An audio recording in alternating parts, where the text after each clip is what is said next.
afternoon, everybody, or good morning for those who are joining us from other time zones. Welcome to the CSPC 2022 pre-conference sessions. This is a session offered by the University of Ottawa, and I'm absolutely delighted that the university invited the Institute for Science, Society and Policy to organize the session. I'd like to begin with an Indigenous affirmation. This is the affirmation used at the University of Ottawa, but I would encourage everybody to acknowledge the land from which they are gathering with us today. We pay respect to the Algonquin people, who are the traditional guardians of this land. We acknowledge their long-standing relationship with this territory, which remains unceded. We pay respect to all Indigenous people in this region from all nations across Canada who call Ottawa home. We acknowledge the traditional knowledge keepers, both young and old, and we honor their courageous leaders, past, present, and future. Again, I'd like to encourage you to acknowledge the land from which you are gathering with us today. So my name is Monica Gattinger, and I'm just delighted to be providing some opening words for this session today. I'm director of the Institute for Science, Society and Policy. We are a cross-faculty institute at the University of Ottawa that explores the links between science, society, and policy. And our strategic vision for the next 5 years is to help Canada transform decision-making for the grand challenges of our time. This panel falls squarely within that vision and our efforts to work towards realizing that vision. So we're just delighted to offer it to you today. The session topic is implementing equity, diversity, and inclusion in Canadian science policy. What have we learned so far? What is the path forward? We have a tremendous panel of seasoned and emerging leaders to discuss this important issue with us today. The session builds on the fruits of a knowledge mobilization project on equity, diversity, and inclusion that we undertook at the Institute for Science, Society, and Policy last year. The project focused in particular on EDI in research, teaching, and outreach at the interface of science, society, and policy. As many would know, universities, funding agencies, and governments across Canada are taking action to promote equity, diversity, and inclusion in research and in knowledge mobilization activities. Identifying how to transform research and KMB, which it's often referred to as, to incorporate EDI principles is an urgent imperative, but there are gaps between EDI ambitions and EDI know-how. Scholars and practitioners at the Institute have deep, long-standing expertise in inclusive research and engagement practices at the science, society, policy interface. Our project on EDI aimed to mobilize this expertise to help Canada transform decision-making as rapidly and effectively as possible. It advances the Institute's 5-year strategic vision, as I mentioned just a moment ago, and part of our aim is really to help strengthen relationships within and among academic, public, private, and civil society sectors to align science, society, and policy imperatives. Equity, diversity, and inclusion are a core plank of our strategic plan. So the project that we undertook last year involved a series of workshops with ISSP members and partners and culminated in a discussion paper identifying 7 good practices for EDI at the interface of science, society, and policy. I encourage you to visit our website to check out the report. A link will be provided, if it hasn't been already, will be provided later in the session today. The study was spearheaded by our then research director, Dr. Marissa Beck, who deserves a very special thanks for her leadership and contributions to this important project. The project was supported by a project team and advisory group, consisting of professors, senior fellows, graduate students, partners, and administrators from across the University of Ottawa campus and beyond. We are especially grateful to project partners, Canadian Science Policy Centre, the Institute on Governance, the Ottawa Science Policy Network, and Science and Policy Exchange for their support and collaboration. We're also very grateful to the University of Ottawa's Office of the Vice President, Research and Innovation, who provided financial support for the initiative. So without further ado, I would like to turn it over to our moderator for the panel. It gives me great pleasure to introduce Maxime Lay. Maxime has extensive experience at the Science Society Policy Interface through his work in public health, including here in Ottawa, many will know, at Ottawa Public Health Unit during the COVID-19 pandemic. He is now Senior Policy Analyst in the newly created Office of Public Confidence at the Public Health Agency of Canada. They are very lucky to have you, Maxime. And he is also, as you can see from his background, principal of Lay & Co. Consultants that provides health and science communication services. Finally, I should mention that the ISSP is very proud that Maxime is a graduate of our collaborative master's program in science, society, and policy. Maxime, thank you for joining us today. Over to you. Of course, and thank you so much, Monica, for that wonderful introduction. You know, you took care of 3/4 of the things of that I had to say. So there you go. You did the job for me.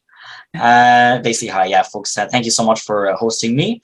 I am here today on the Algonquin, the untreated, in Ottawa, the unceded and traditional territories of the Algonquin Anishinaabe people.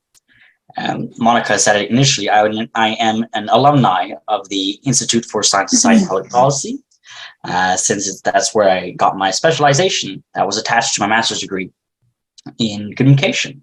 So thank you so much for having me back here as, I guess, an alumni to moderate this session.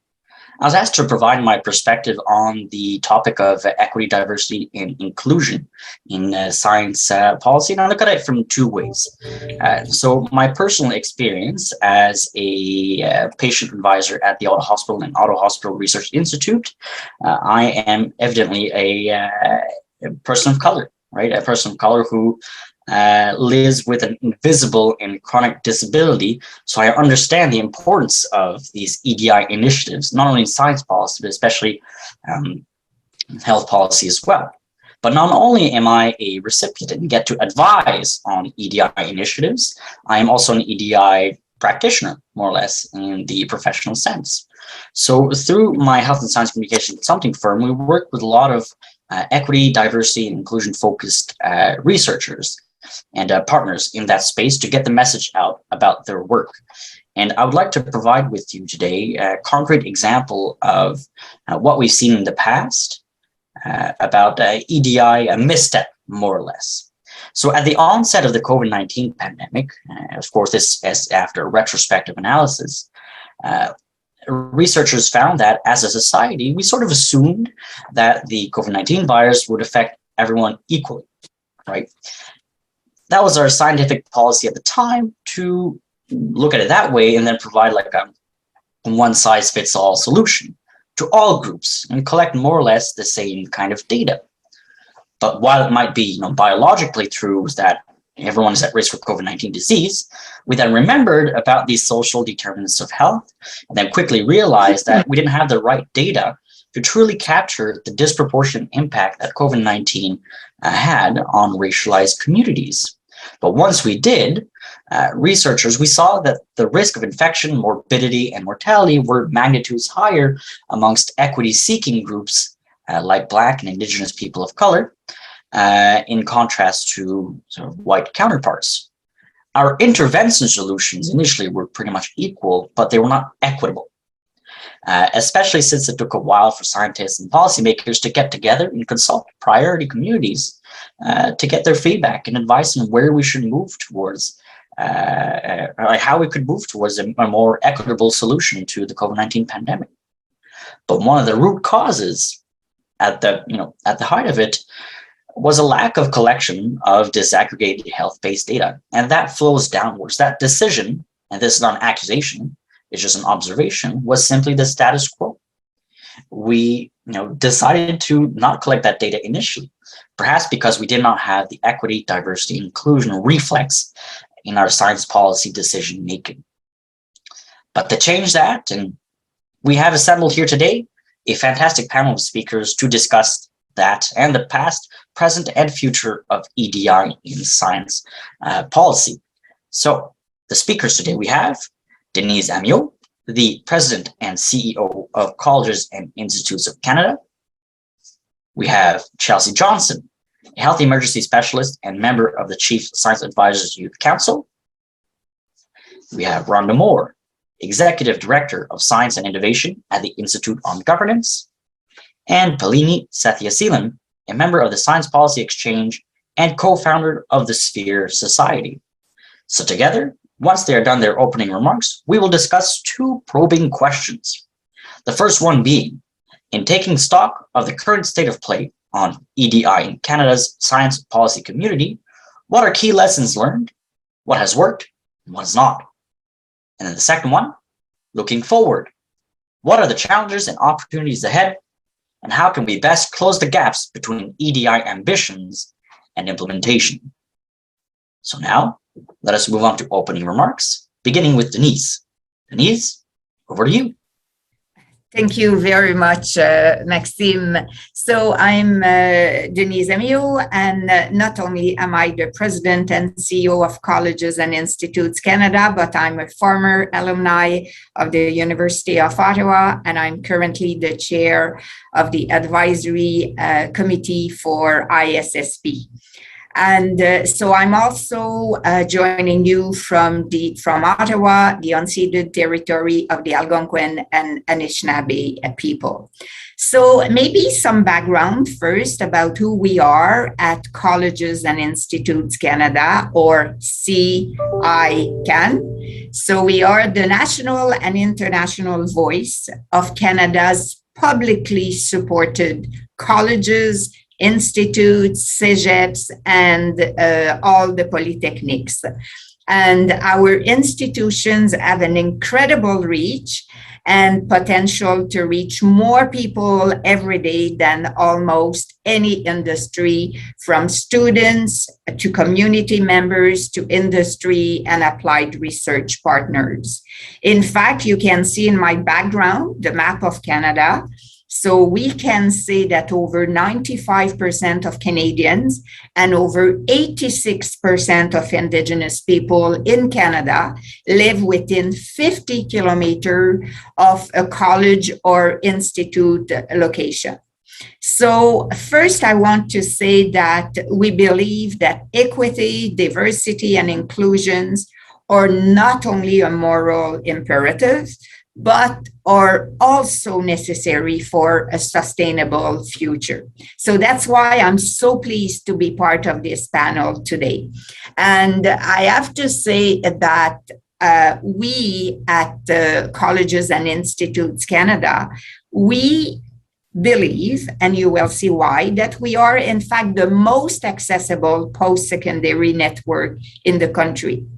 Because with nearly 700 campus locations across the countries, we are accessible for people.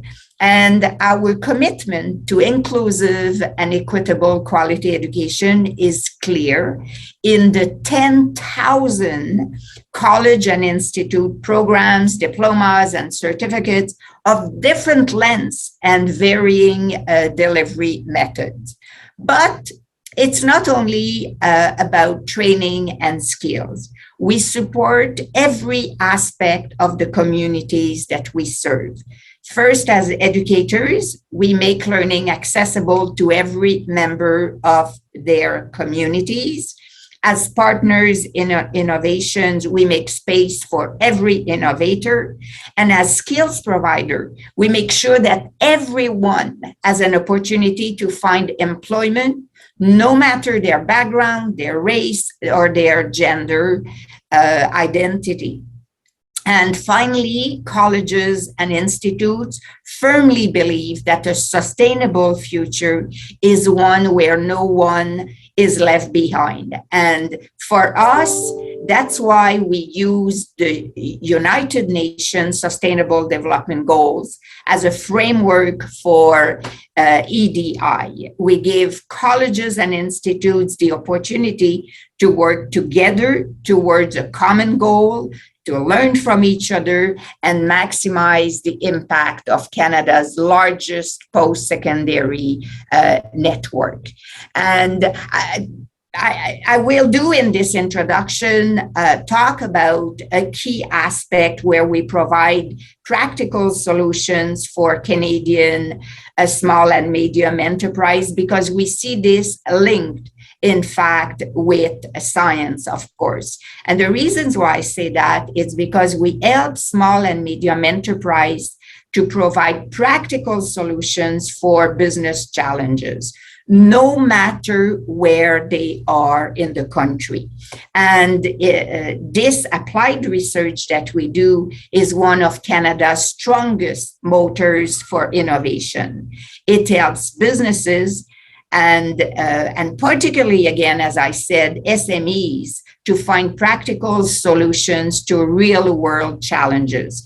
Just last year, colleges and institutes across the country, they work with more than 8,000 partners on applied research projects, resulting in over 5,500 new processes, new products, new prototypes, or new services. And I have to say that close to 70% of those, in fact, were with SMEs, and 85% of those were achieved in less than a year. So imagine the difference it is making for businesses and communities across the country.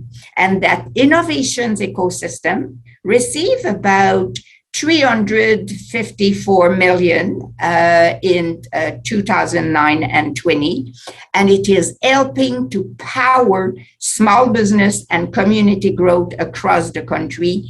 And there's a strong upward growth track. And so I mentioned this because 90%, in fact, of colleges and institutes now have applied research offices that provide access to people across the country to specialized equipment and expertise and the people to help navigate the system. So that makes us research partners of choice. And each year, more and more Canadian businesses and community organizations of all sizes benefit from real solutions to real problems provided by colleges. And I have to say, those are not only about technology, they are also about social innovations. And the best part, in my view, is that students gain valuable work experience and skills to join the job market by participating in cutting-edge research projects.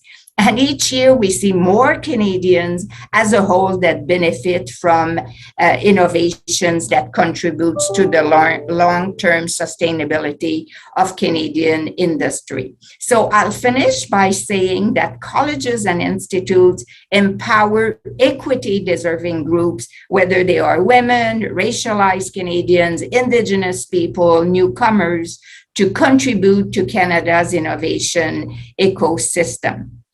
So I'll give you a couple of examples. In fact, I'll give you two. One is from Quebec. There is one of the research center that is called l'Institut de recherche sur l'intégration professionnelle des immigrants. It's a college that is associated, it's an applied research center as affiliated with Collège de Maisonneuve in Montreal. And what they do, they specialize in projects that support cultural diversity in Quebec workplaces. And it includes, for example, a study of the barriers faced by women immigrants entering business and entrepreneurship. So on the other end of the spectrum, I could tell you about Yukon University that has an innovations and entrepreneurship center that supports Yukoners, starting businesses and developing new products and services. And of course, in Yukon, there are a number of Indigenous people, and they can be supported with funding, resources, expertise, and incubations from beginning to end.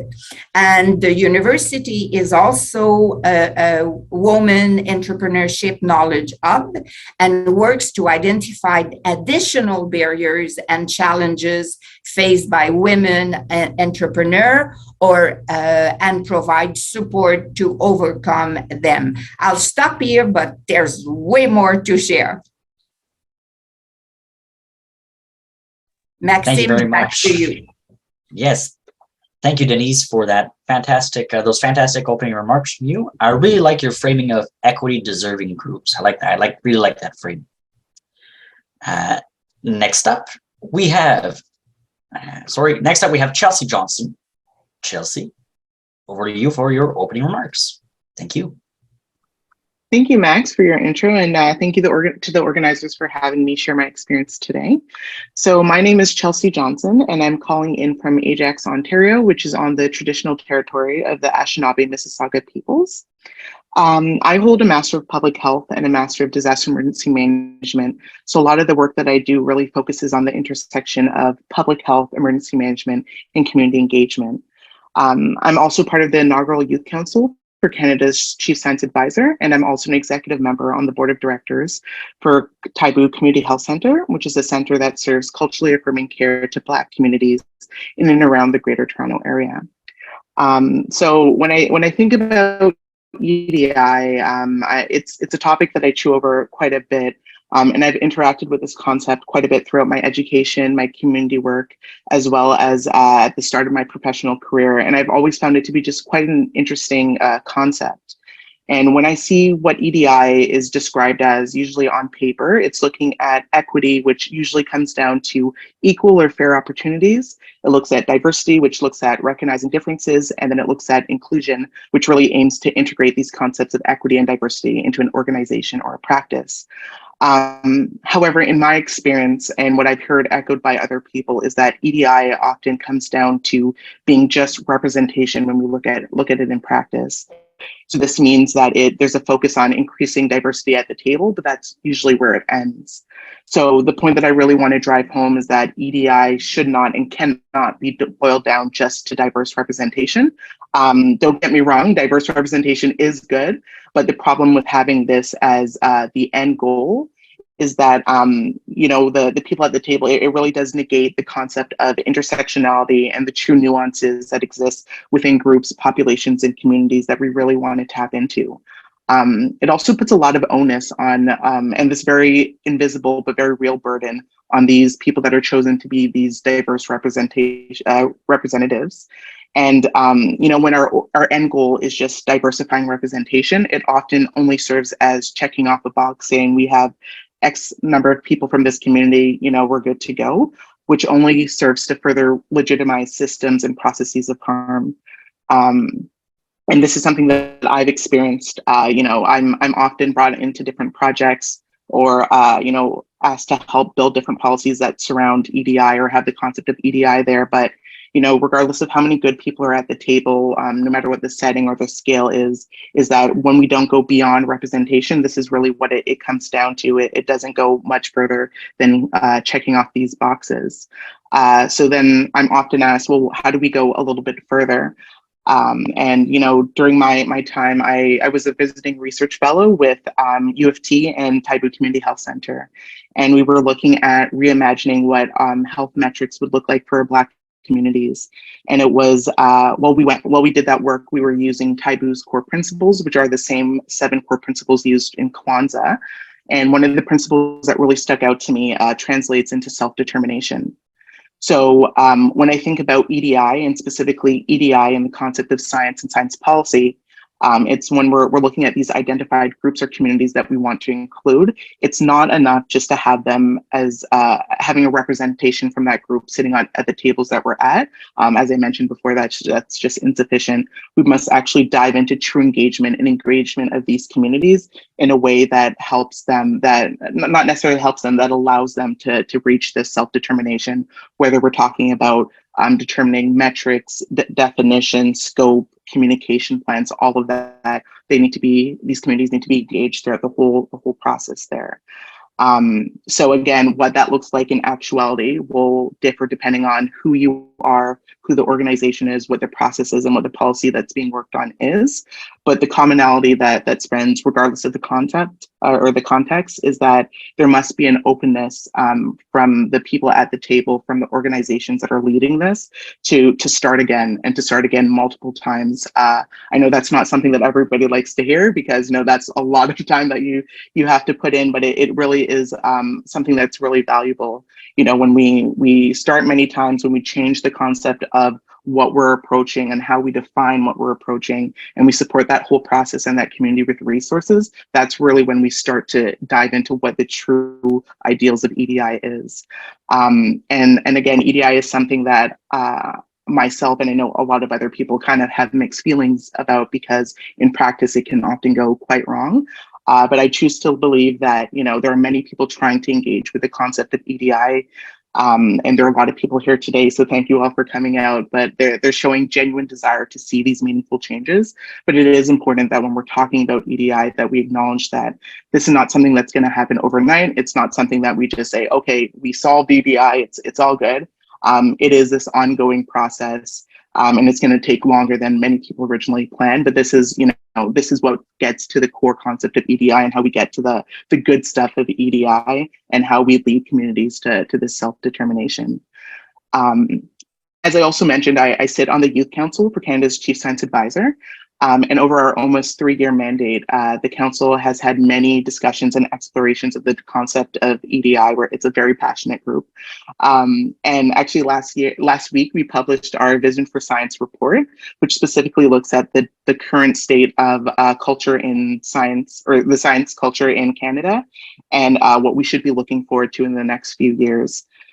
So we explore many of the issues and concepts in this report, looking at things like collaborative and multidisciplinary science, pathways within and to science, and the next generation of science advice. And we put some calls forward for each of these pieces. And while I won't have enough time to go into all of that today, I do encourage you to take a look at it, because we do throw out a lot of good nuggets there that I think are highly related to EDI. But today I'll just highlight just 2 topics that I think are highly relevant. And the first piece is public trust. So I'm sure everybody has heard about COVID-19 by now, but we know that the pandemic has really brought forward the concept of public trust in science. And on the council, we really do believe that trust in science does go beyond trust in scientific theories and principles, but also includes community trust in science policy and its practitioners. So now, as I mentioned before, when we look at how we implement EDI, it's a very nuanced thing. So is public trust in science. It's highly nuanced and highly context dependent.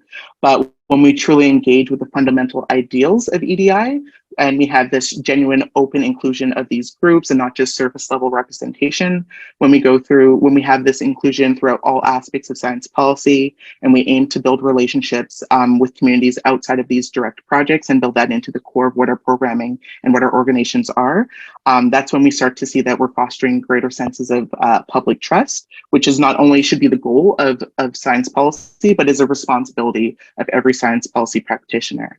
And the last point that I'll share is that one of our calls to action is redefining excellence. And throughout science and science policy, we use the term excellence oftentimes looking at the various metrics and evaluations and awards and funding.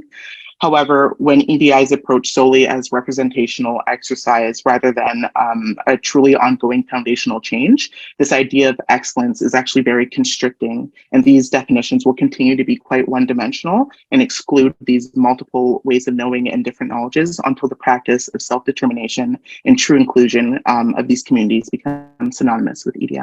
But I'll end my comments there and pass it back to Max. Thank you. Thank you very much, Chelsea. I wonder if you ever taught at the ISSP, because that's exactly stuff that we've learned about. So thank you for your opening remarks.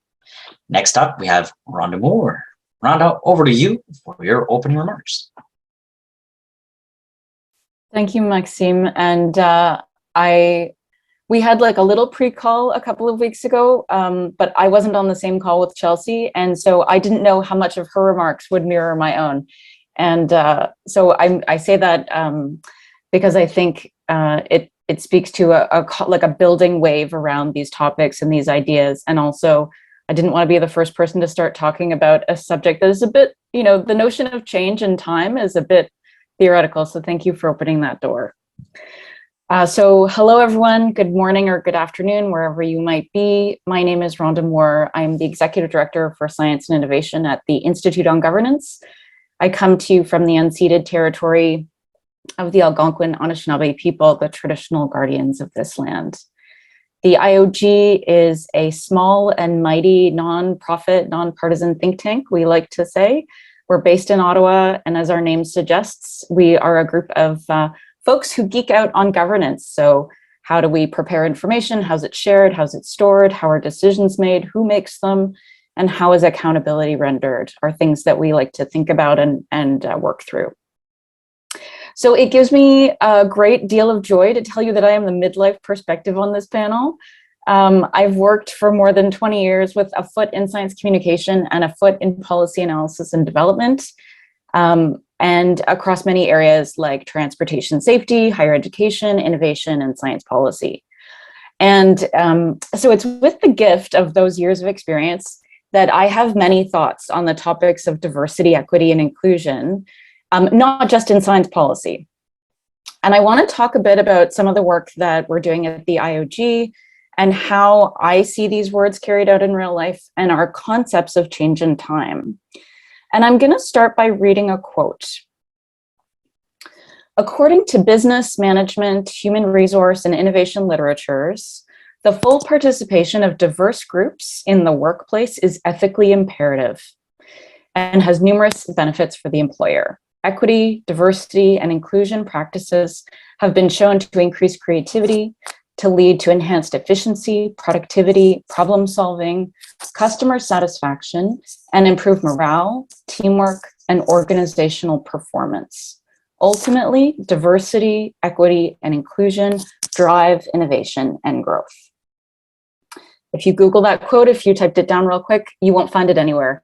It is the introductory paragraph in a forthcoming paper the IOG will be releasing in a couple of weeks on the subject of equity, diversity, and inclusion as part of a project we've been working on for 2 years that we're calling Government Science and Innovation in the New Normal, or GSIN for short.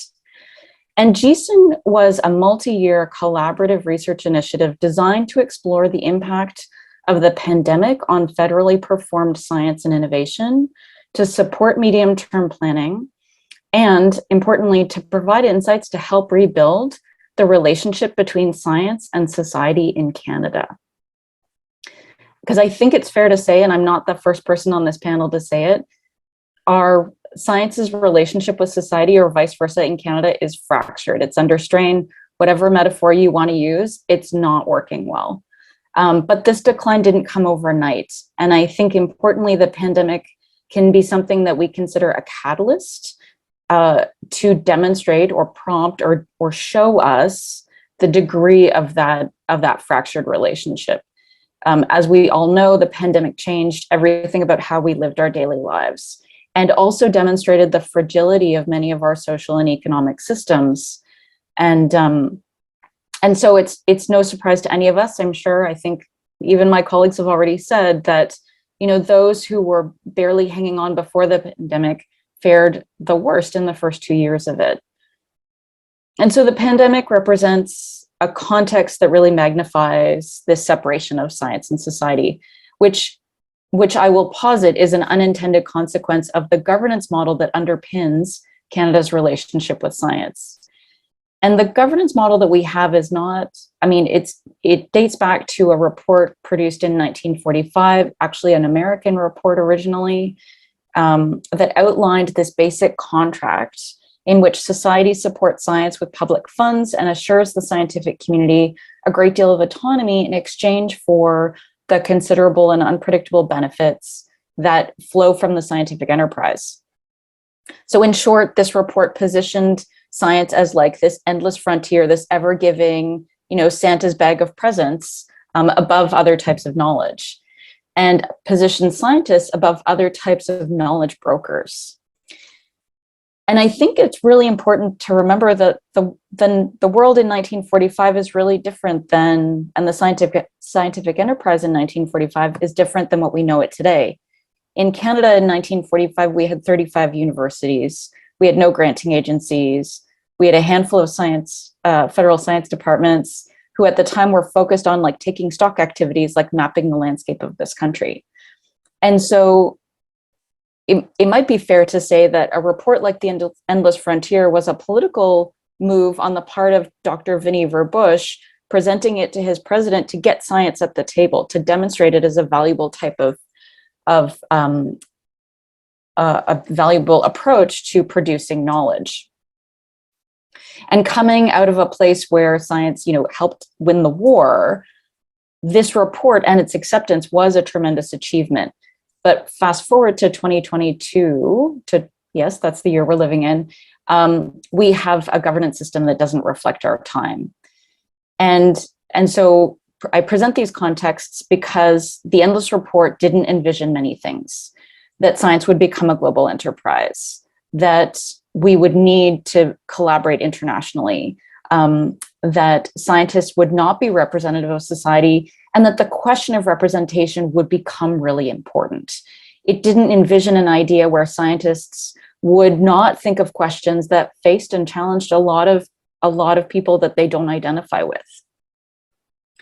Or I think fundamentally that science would become so complex that it would create a whole new vocabulary that many people don't understand and actually see as part of the division, part of what separates them from science.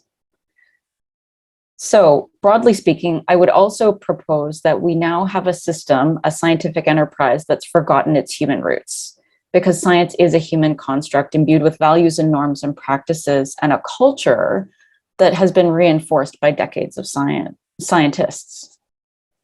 So in a situation where our governance model is no longer fit for purpose, we have big changes ahead of us. And I'd like to say we're actually in the midst of some of these big changes.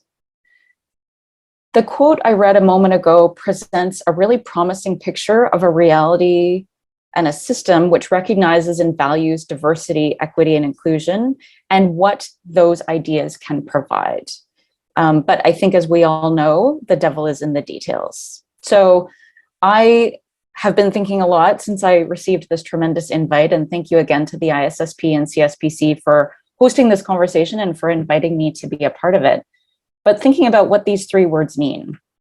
So diversity, the idea that we are actively seeking out and engaging not just people who look different than us, but who present different ideas, who bring different perspectives, who have different approaches to their work. And doing that, like building those really different communities, is hard work, and it's really valuable work. And I think it takes a special kind of mindset to invest in that kind of emotional labor to build relationships with people who are really different from us.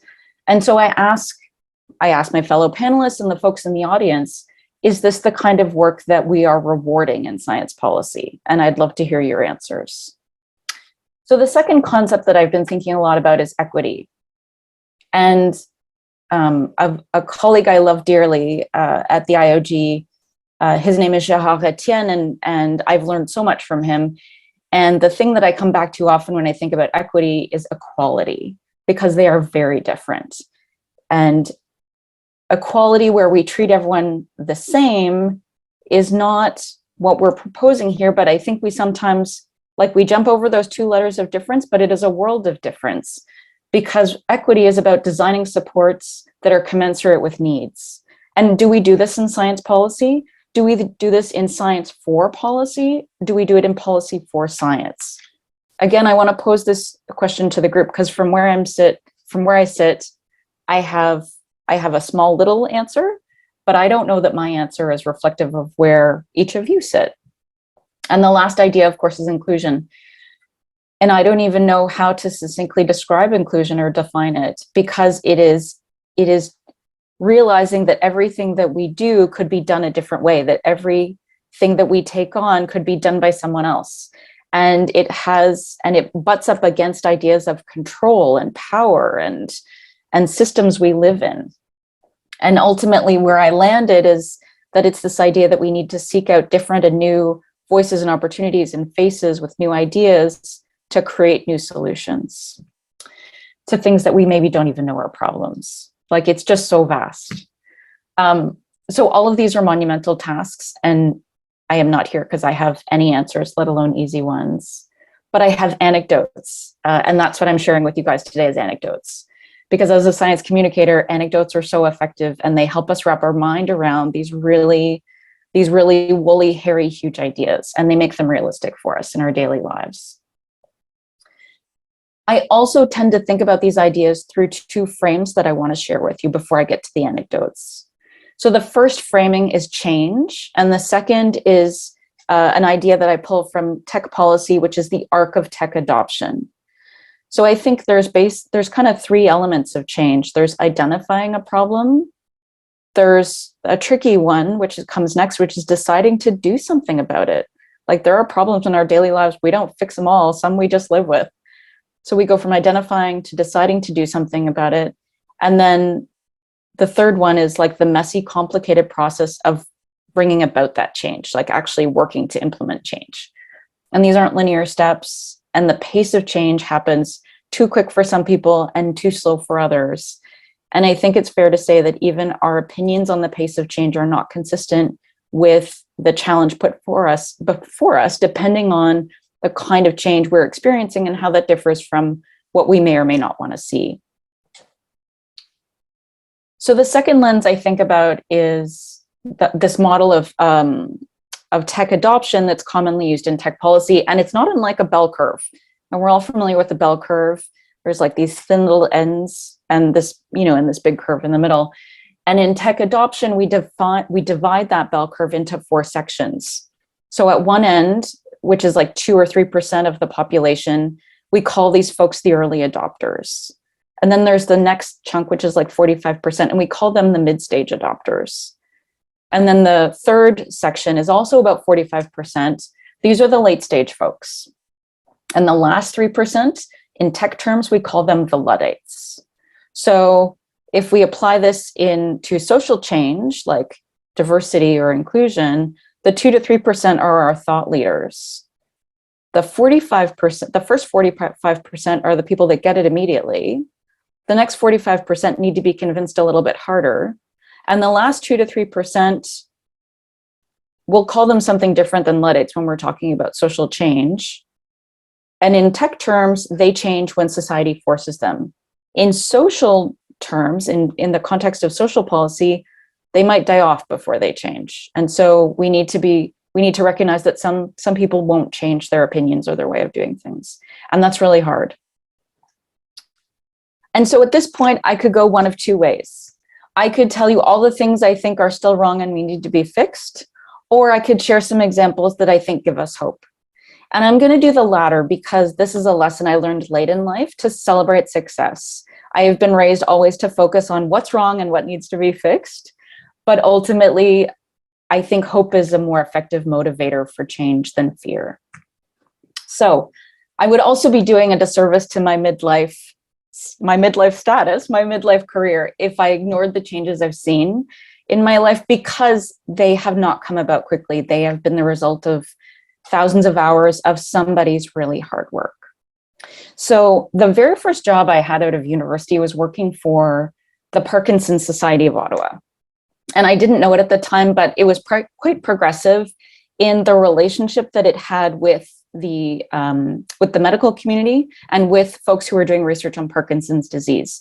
And there were clients that we served in outpatient programs that were part of a patient advocacy group that met regularly with the scientific research team. And this is really similar to what we've seen in Canada with the Canadian Arthritis Network, who was like, there are many more people in Canada that have arthritis than Parkinson's. The scale of the Arthritis Network was far superior to what we've seen in Parkinson's. And the Canadian Arthritis Network was one of the first multidisciplinary research groups that brought attention to issues of quality of life for people living with arthritis and helped to shift the focus of some of our medical research away from just trying to solve the problem to also improving the quality of life of people living with arthritis. And this was due in large part to their inclusion of patients and patient advocates in their medical research. And so we fast forward today, and CIHR includes, as a matter of course, patients and patient advocates in their peer review committees. And in my experience as a member on a couple of peer review committees for CIHR, what I see is tremendous respect and time given to those folks, because they're living through all kinds of things that we are motivated to help solve, and they're giving time to help other people understand their realities. And so on those committees, their seat is equal to everyone else at the table. My second example is younger. It's less than 2 years old. And it's a statement that the former clerk of the Privy Council, Ian Shugart, released on January 22nd, 2021, where he challenged the leadership of all federal departments and agencies in his call to action on anti-racism, equity, and inclusion in the federal public service. And his call was to tackle systemic racism and actively improve inclusion and equity in the public service workforce. And I think this is significant because Mr. Shugart is someone for whom our current system has worked really well. And it was at a time and place in his career when he could use a platform that called for big change with broad sweeping effects. And I think also tremendously because there was nothing except the call and desire to serve Canada and to do good that prompted this movement. And I think this is really relevant example for our conversation around science policy, because so much of our science policy exists in the federal landscape, is produced and takes place inside those federal departments. So I'm going to stop here and say thanks again for your time today. I look forward to the discussion. Thank you very much, Rhonda, for your wonderful examples of hope for the future of EDI. And last but not least, we have Palini Sathyaseelan.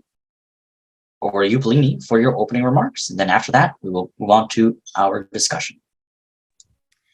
Thank you, Maxime.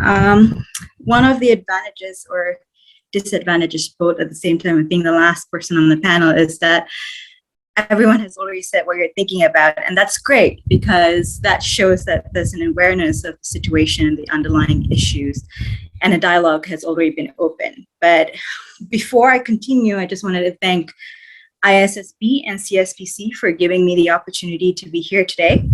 I am calling from Vancouver, which is where Sphere was founded. And so I would like to thank I would like to acknowledge the traditional and unceded territories of Squamish, Slay, Watut, and Musqueam nations for allowing us to gather on this day on their land.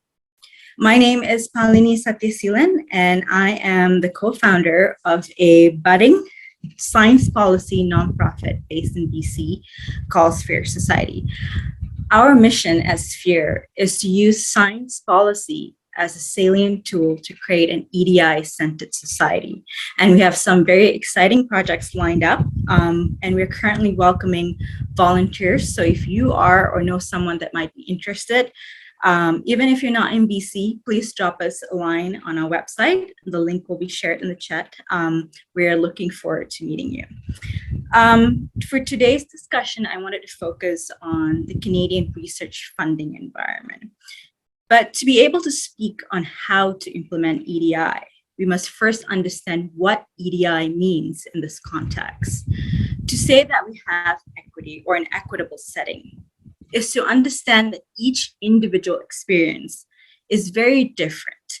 Everyone has different circumstances, and is based on these circumstances, we then provide diversified, appropriate opportunities based on these circumstances to reach an equal outcome.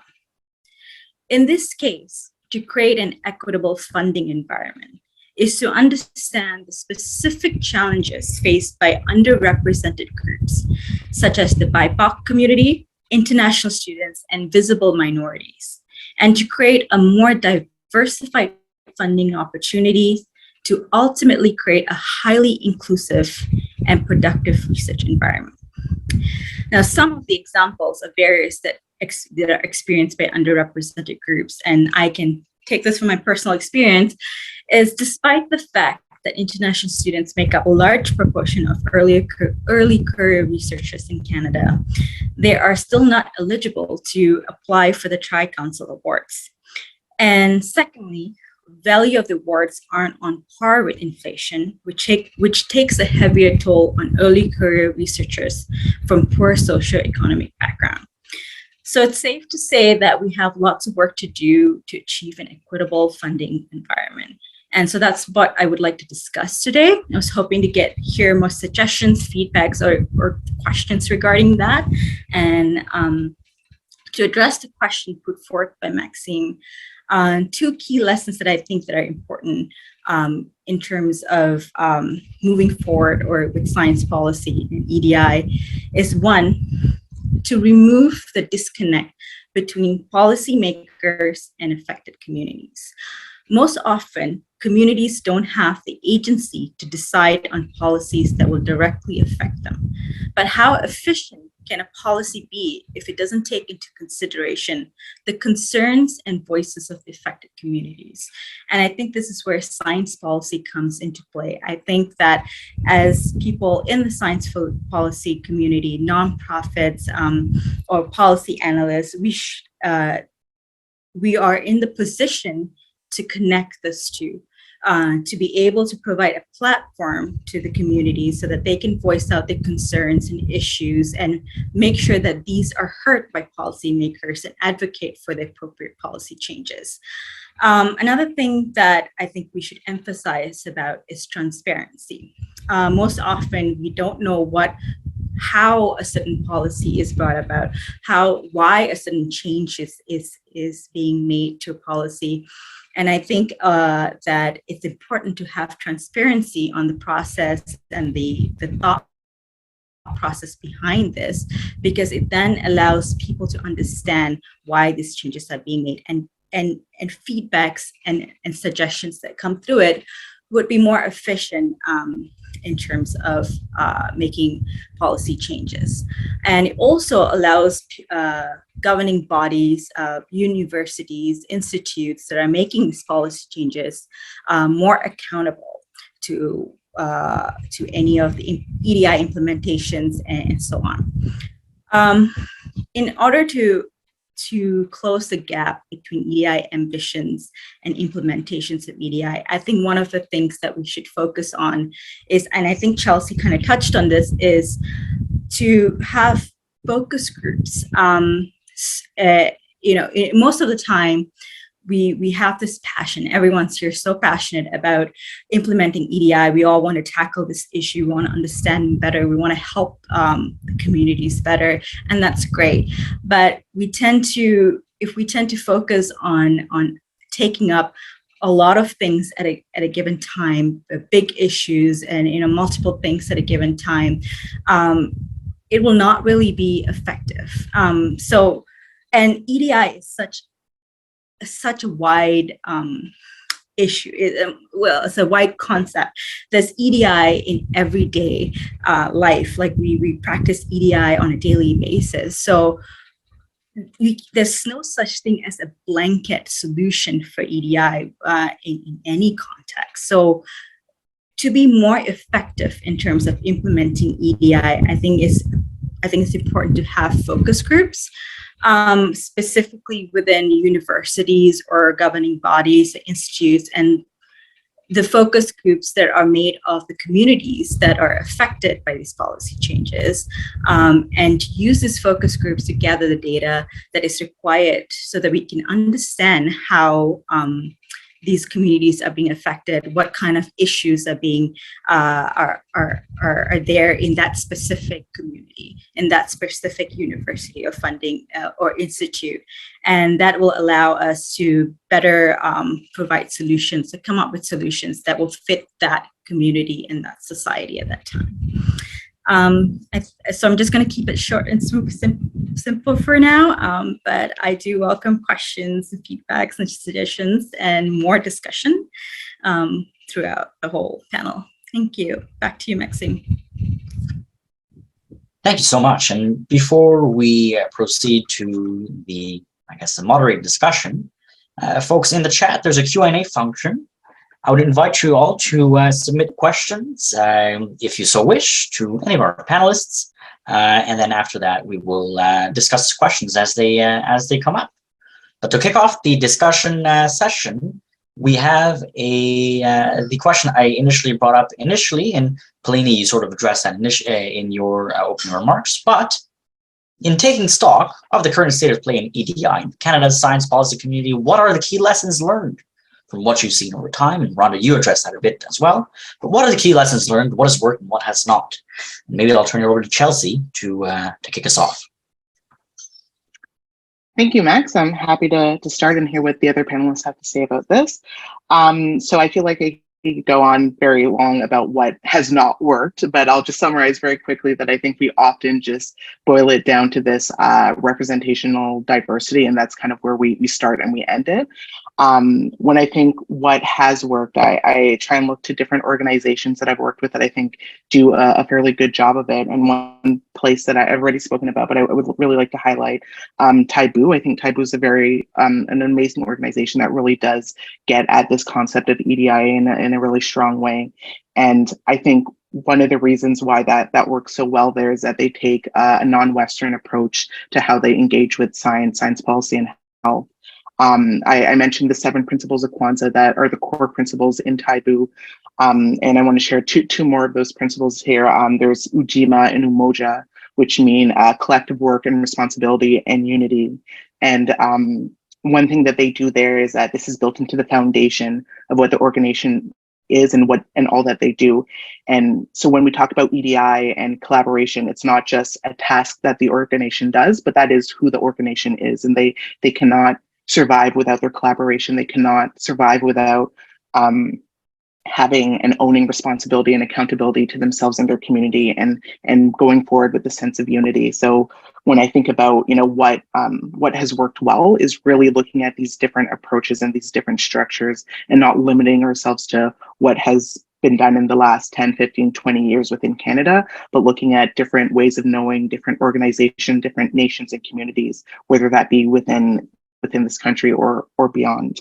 And when I think about what the key lessons are, and I don't want to take away from anyone else because I'm sure we're all having similar thoughts here, but one thing that I really like to think of is that EDI can't just be looked at as an approach. This is an ongoing process, and with that process, there has to be a willingness to shake things up, to tear things down, and to try new approaches with all that we do.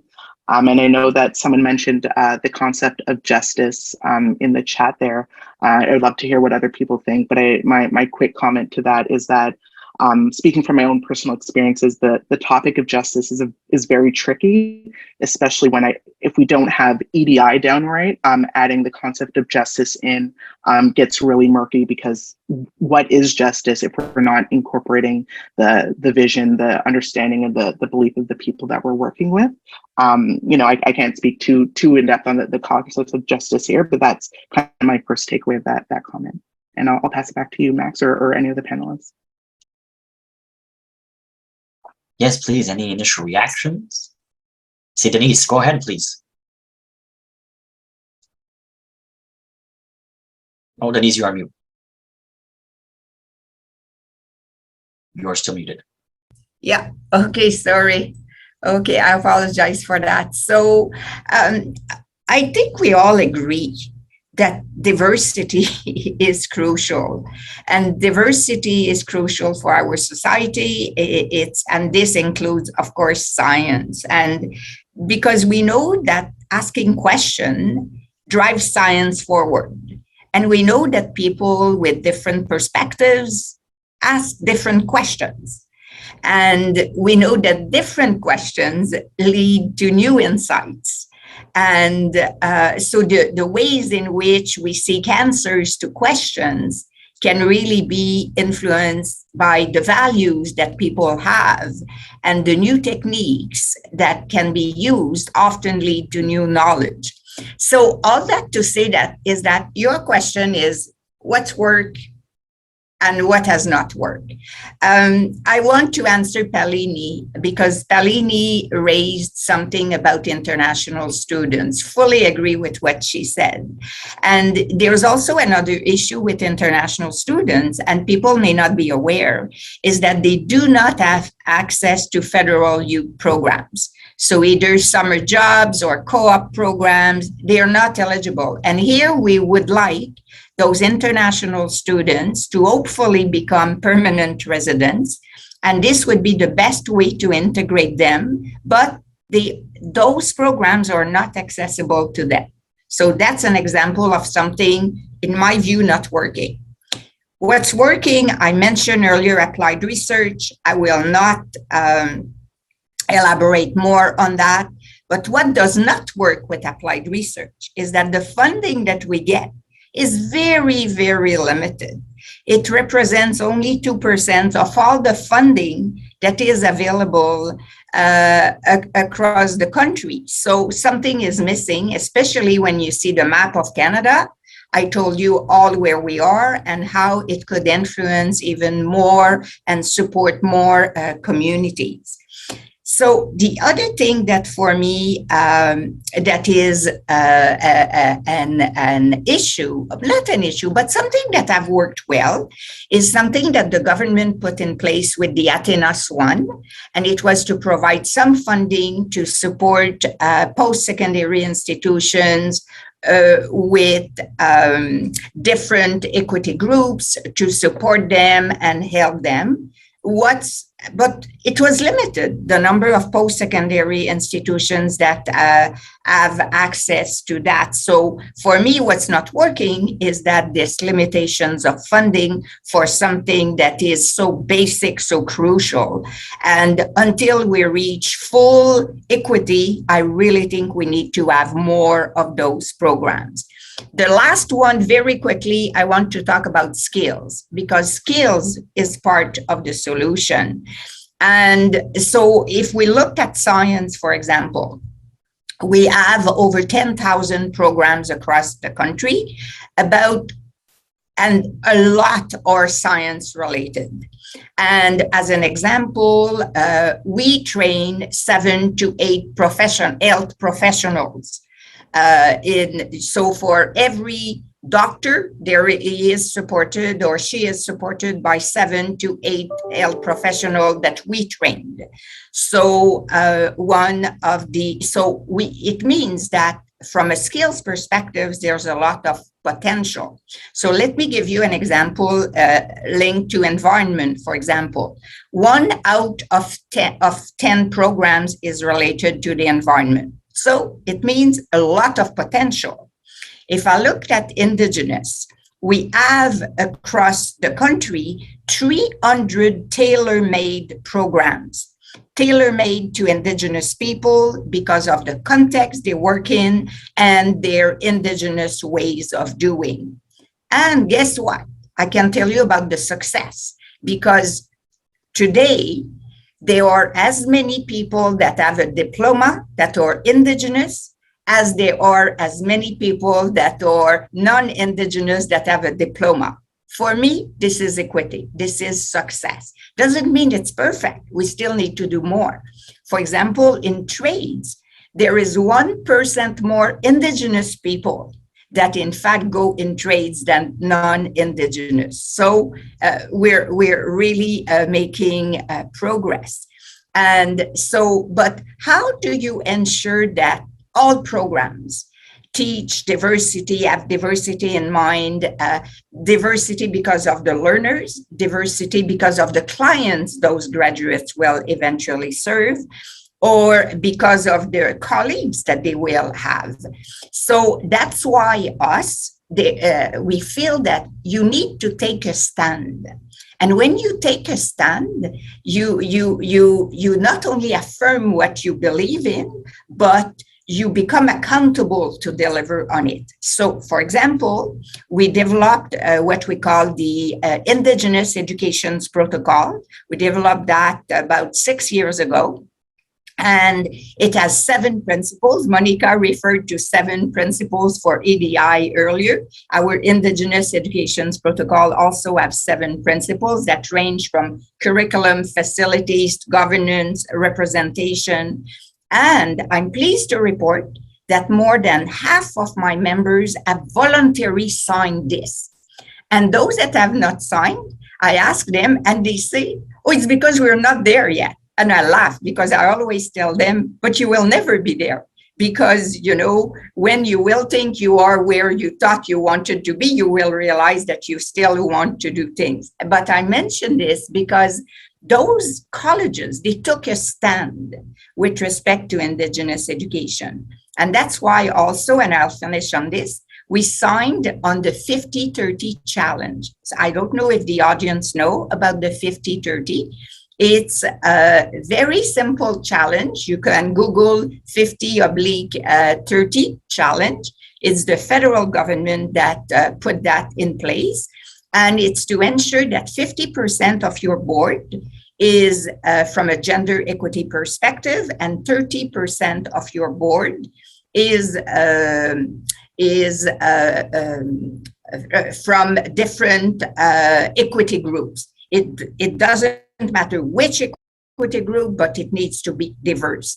And it's the same thing for your management team, because we know that often within employees, it's good or it's better than it was, but you need to ensure that it is at all levels. So we as an association, we signed this, and we are encouraging everybody, and including our own members, to sign this. And we launched this a couple of months ago, and now we have about 25 of our members that represents a lot of those locations that have signed on, and every day I have another one that have signed. So a message for the people that are listening to this: make sure you signed on the 50-30. It's at the board level and management level. Amazing. Thank you so much. And just another reminder, please feel free to post questions in the Q&A and we'll get to them soon. Any reactions, Rhonda or Pauline, to anything that's been shared so far? Yeah, well, I noticed a question in the chat, so I kind of want to respond to the two at the same time. I think that there's a fundamental rule that we're taught in policy, in public policy, which is that we need to win over people with their heads and their hearts, because we don't know which one motivates. Like, people tend to think either with their heads, they want to know dollars, they want to know incentives, or they think with their hearts, their value, they make decisions based on their values. And when it comes to big scale changes like we're talking about today, any of the words that we've been using, where we see success on the public policy side is build a really clear vision, get buy-in from like-minded folks, build coalitions, and change happens slowly over time. And it sounds really heartless to say it that way, but we need to remember that like a really solid plan with a clear vision, goal, objectives, and measurement is how we bring about change. And so whether we're trying to convince, I think someone in the chat said, historically privileged groups, or whether we're trying, or, someone who's maybe a harder sell, that's what I come back to is, can we convince their head? Can we convince their heart? Is the vision clear? And also when we get people to say, yeah, I believe that, then is the act, like, what is their next action item? What is the next step, the tangible, how can they contribute? There needs to be I think many of us go back and forth, I'll say I do, between, wanting to talk about something and learn about it, but then at some point we want to act, we want to see change, and we want to be a part of that change. And just talking about it becomes not sufficient anymore. So what's our vision? What's our goal? How do we get there? How do we bring people on board and alongside? Thank Thank you so much. And perhaps, we'll sort of move towards that question a bit later. But Palini, I think you have a reaction.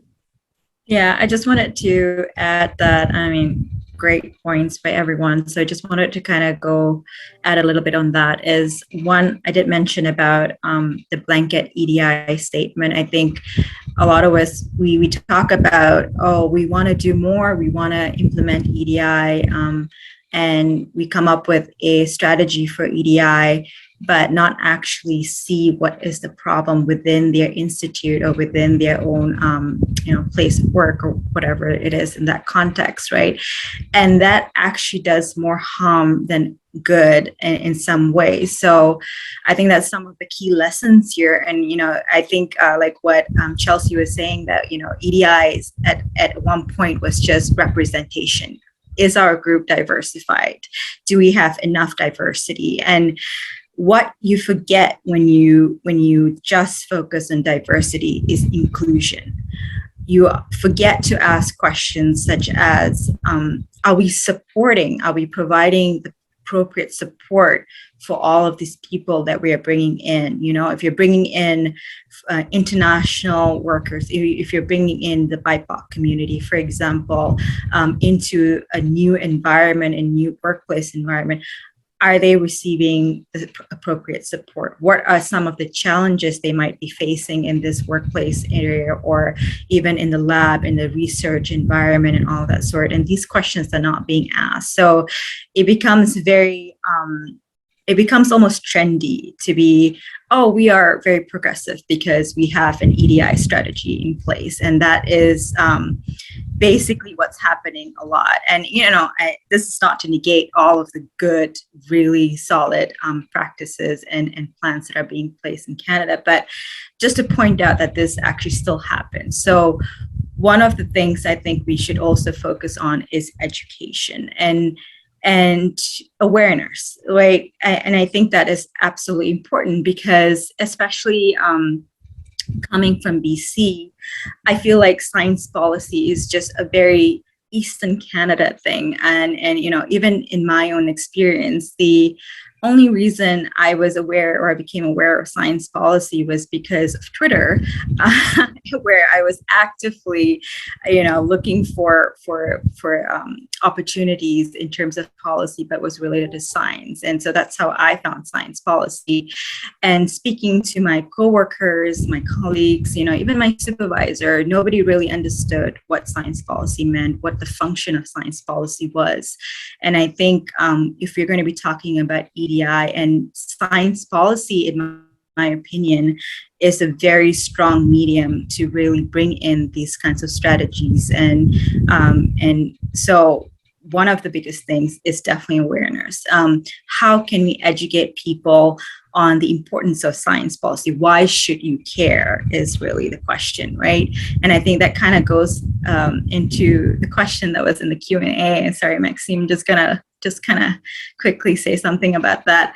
When we're talking about implementing EDI, which again is understanding why that's important. And Rhonda did mention, are we touching their heart, or are we touching their head? And I think it is really hard to reach someone emotionally and say, this is the moral right thing to do. This is, and stuff like that. But even if you're talking from an economic perspective, and again, I draw this from my personal experience and, as an international student, we see a surge in international students coming into Canada, wanting to have education here, realizing the situation for them here in terms of the funding opportunities, in terms of employment opportunities and such. And there was actually statistics that show between 2015 and 2016, I think only 1/3 of international students that actually come into Canada continue to become landed immigrants, continue to work in Canada. And when they interviewed the students of why they choose to leave, one of the things is because their talents are not valued here. So they leave the country to go find better job opportunities in different countries and better salaries and so on and so forth. So I think so if we are able to explain things from an economic perspective, the labor market, we're literally speaking about the labor market here. The ECRs, the early career researchers, graduates, which are graduate students, postdoctoral fellows, and early principal investigators. These are the labor market, the future of Canada. And so if we can point to them that these strategies, making them feel supported, making them feel welcomed, is going to actually build a solid labor market in Canada, is might be the way to convince some of this traditionalist people within the field. That's it. Thanks. Back to you, Maxine. Great, thank you. And we have time to move on to audience-based questions. This first one, the question is, what is the relationship between EDI and the power dynamics that exist within research laboratories? What are the implications for science policy? Perhaps, Denise, you want to give your perspective on this one? Maybe I'm not the best person to answer this one. Because, so the way I will answer is that no matter what it is, whether it's laboratories, whether it's pure research, whether it's applied research, whether it's projects or life or work that we do, we need to live equity. We need to think equity. And the way so it's not only with science. So the way I think we need to do that, and that's what we've decided to do, we use the Sustainable Development Goals as a framework. And that framework means that a sustainable future is one where no one is left behind. So this means that it's a framework for EDI. It means that you work together towards a common goal. And so it means quality education. It means gender equality. And this, of course, it also makes spaces that are safe and welcoming for non-binary and gender diverse learners. It means that you will have decent work and economic growth. And it means that you will have the skills that will be tailored to the local economy that will ensure you have the right people into the right jobs. And I'll just finish on this one. It means that you will be able to reduce inequalities.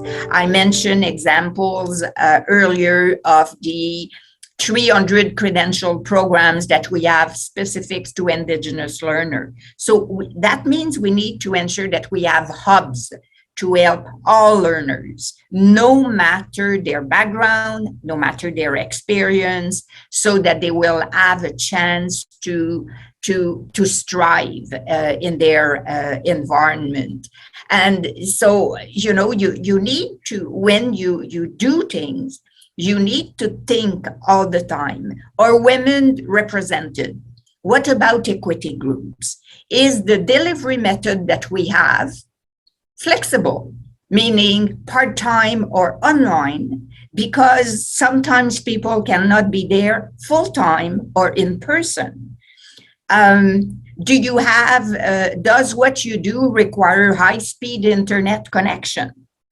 Because sometimes there are groups that do not have access to it. I remember during the pandemic, some of my members had created Wi-Fi.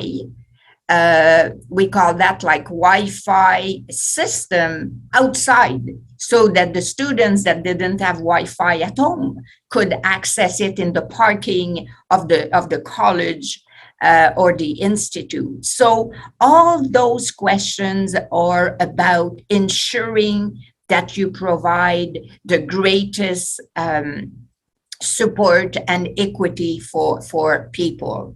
I will have to close my screen, but I will be listening online, okay, with a screen that is shut, because I will be walking and I don't want you to have your head becoming daisy, because it's the fall economic statement and I was asked to be in the lockup. Okay, I apologize for that. Thank you. Thank you, Denise, and good luck. Other folks, Chelsea, Polini, Rhonda, reaction to the audience question there. What is the relationship between EDI and the power dynamics that exist within research laboratories, and what are the implications for science policy? I mean, I definitely have views, but I'm happy to, I don't know, Chelsea, no? Okay, all right, I'll take it. Go ahead. So this is a good question, and thank you, Jeff, for that. I think if we think about research laboratories in an academic setting, the answer is a bit different than research laboratories in a government setting, and specifically a federal government setting. So in an academic setting, the director of the lab sets the tone and culture.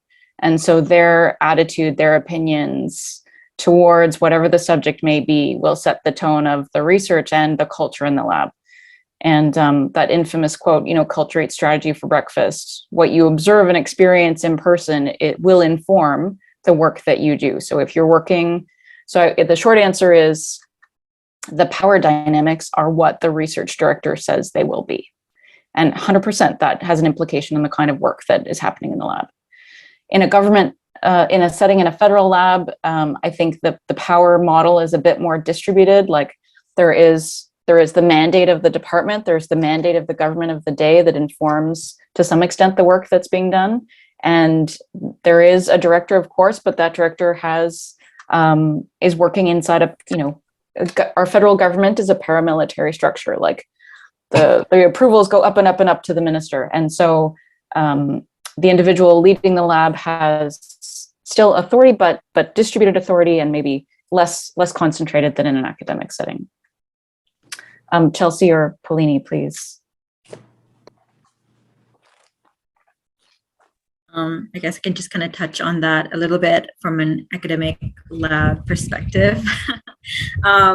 So of course, in an academic lab perspective, a lot of the authority comes from your principal investigator or supervisor, really. So they are the ones who are setting the tone in terms of how the lab is going to be, what the procedure would be, protocol, and approachability as well, right? If the supervisor themselves aren't approachable, then that kind of sets the tone for the whole lab as well. And I think the first thing that came to my mind when that question was put forth is EDI training. And, that's, again, it's something that it's being proposed and it's being pushed for a lot of institutions and universities and so on.